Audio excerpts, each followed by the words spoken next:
ইসলামী জীবন ব্যবস্থা আর দ্বীনি দাওয়াতের কাজ শিখতে বিশ্ব ইজতেমার দ্বিতীয় পর্বে অংশ নিয়েছেন মুসল্লিরা। একসঙ্গে আদায় করেছেন জুমার নামাজ।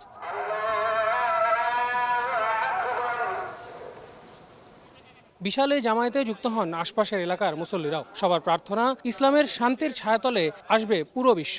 এছাড়া মহিমান্বিত লাইলাতুল বরাতে আল্লাহর নৈকট্য লাভের আশা ধর্মপ্রাণদের। সমস্ত ভেদাভেদ ভুলে আমরা এক কাতারে যত নামাজ পড়তে পারি, এটাই আমাদের চাওয়া। তো এত মুসাফির সব মিলে আজকে আমরা একটা সুন্দর প্রোগ্রাম আল্লাহ পাক যেন আমাদের কবুল করেন। এর আগে বৃহস্পতিবার বাদ মাগরিব বয়ানের মধ্য দিয়ে শুরু হয় এই পর্বের আনুষ্ঠানিকতা। শুক্রবার ফজরের নামাজের পর তিনি বয়ান করেন মাওলানা আব্দুস সাত্তার। ইজতেমার এবারের পর্বে ৭০টি দেশ থেকে সহস্রাধিক বিদেশি অংশ নিয়েছেন। তাই মূল ময়দানকে ভাগ করা হয়েছে ৮৫টি খিত্তায়। আমাদের মৃত্যুর পর যে কি হবে, কি করতে হবে, সেই কাজটা এখন যদি করি না যেতে পারি, তাহলে আমরা নাজাত পাবো না। আমরা যেন আল্লাহর রাস্তায় চলতে পারি এবং কি এই মানে কি নিয়ে মরতে পারি। এদিকে ইজতেমা ময়দান জুড়ে নেওয়া হয়েছে কঠোর নিরাপত্তা ব্যবস্থা।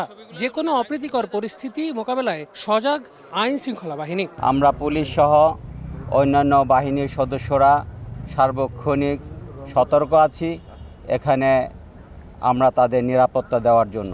রোববার দুপুরে আখেরি মোনাজাতের মাধ্যমে শেষ হবে এবারের বিশ্ব ইজতেমা। এবারই প্রথম শবে বরাতের মতো এক মহিমান্বিত রাত পাচ্ছেন বিশ্ব ইজতেমায় আগত মুসল্লিরা।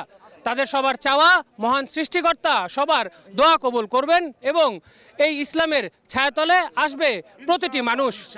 ইজতেমা ময়দান থেকে আল আমিন তুষার, সময় সংবাদ।